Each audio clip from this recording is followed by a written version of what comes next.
I yell at the TV, I talk to the radio driving down the road. If your heart burns about political issues and you want to get involved, go for it. Go for it. Go for it. We need to encourage one another and move ourselves forward. Instead of pulling one another back and talking about each other behind our backs. But rather, whatever you're doing in your life, and life is hard enough, isn't it? Be an encouragement to one another. We can do it. We can legislate responsibly and in good faith. Let's get to it. Let's get the job done.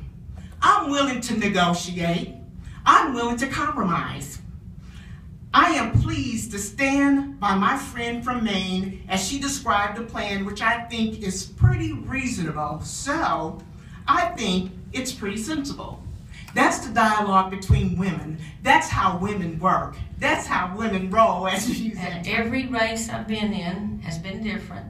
I run against men and women. I ran against a woman named Betty, and her campaign was she was a better Betty. and on the front page when I beat her, it said Betty Peters won the battle of the Bettys. I'm sure nobody else can say that. But anyway, what I have learned is you can win. You can win multiple times on a grassroots type shoestring campaign. First time I ran, I was outspent 7-1. This last time, I think it was approximately the same thing. But it's a lot easier if you got the money.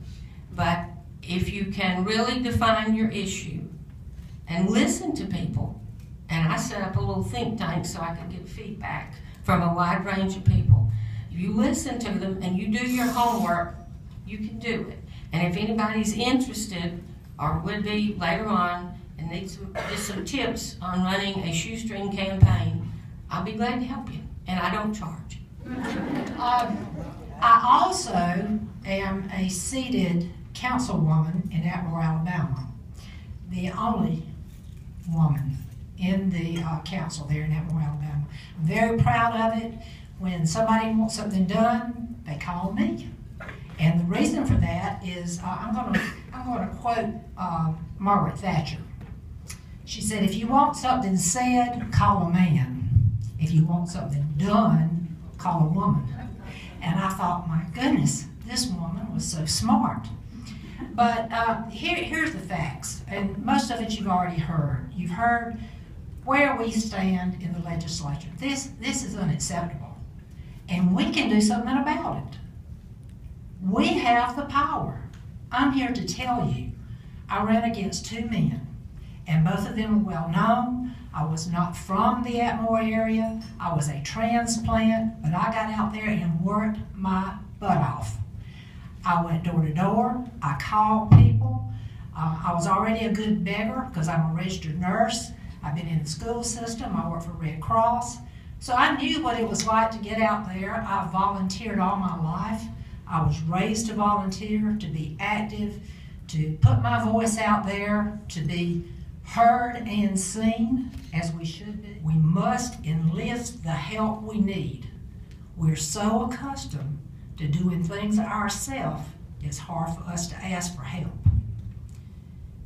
We must begin the work needed to complete the job. Don't go halfway, whole hog or nothing. And we must continue to rely on God.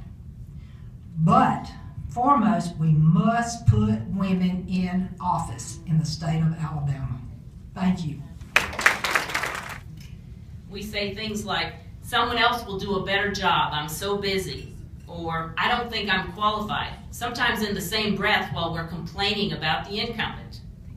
I say to all citizens of Alabama, especially women, if you have any time and any amount of energy and the incumbent isn't perfect, you have a duty to run. And if you have money to donate, please use it for women candidates. The men have plenty already. Sadly, the science I've reviewed shows that with less women in office and in higher office, women, children, and minorities don't do as well in pay equity and other measures that are important to me. Many foreign aid agencies have this truism that they say, if you give money or power to the man in charge, he spends it on prestige and electronics or weapons. If you give it to a woman, she improves the life of her children and her community. This might be the case for women in Alabama. Let's find out.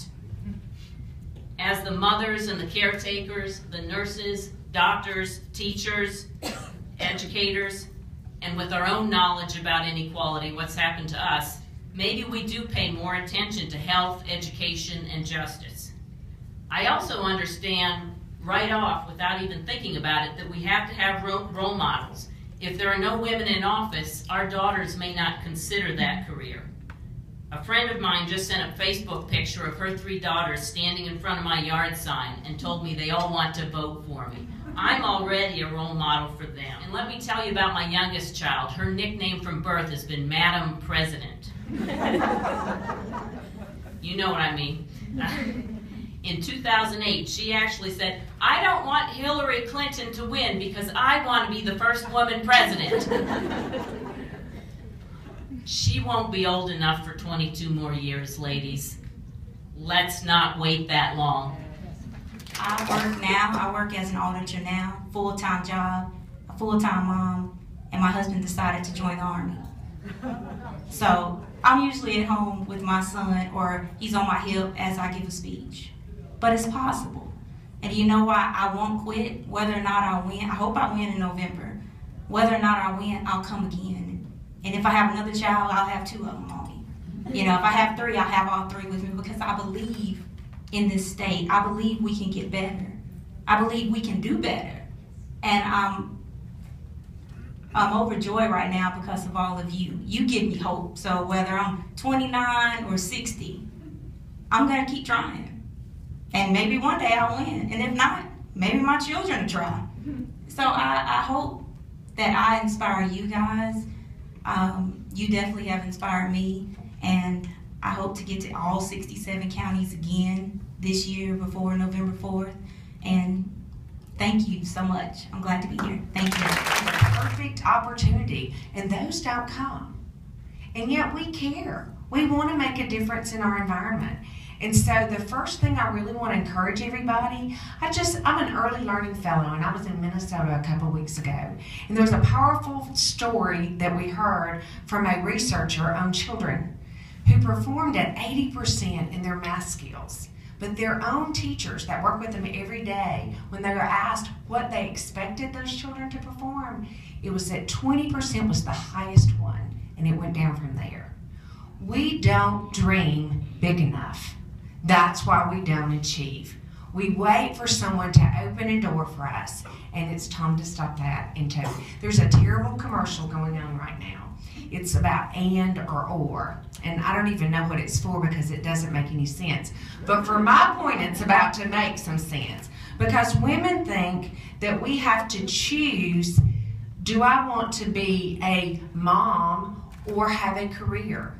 And you can have and be mom and a career. Do I have to choose to have a career or be elected official? No, you can choose and be both. I know we've talked about young moms getting in all 67 counties. I was with Martha Rohde not long ago, and she is a wonderful example for her young children. That's what we want to be, is we want to make a difference in this world. It does not have to be or. Choose and, because it's your choice. Dr. Laura Hall has been down there for decades with her work with Alzheimer's. Senator Vivian Figures. We do not agree on the issue that's passionate to my heart, but we agree as women to respect each other. And that's what I hope that today will really help people to realize, that women bring a lot to the table in terms of communication, love, and respect. Thank you. On the panel, like I said, I'm proud to be a woman.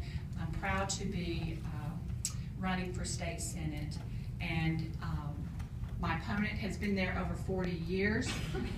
We'll see what happens. If you know any people up in that area, I would appreciate that. One thing I do want to say, when we talked about running and how you don't want to do everything yourself, I do have several of my volunteers here tonight, and I'm proud we are working hard in trying to get our name out there. So thank you for having me. Thank you for having us, and get out there and run.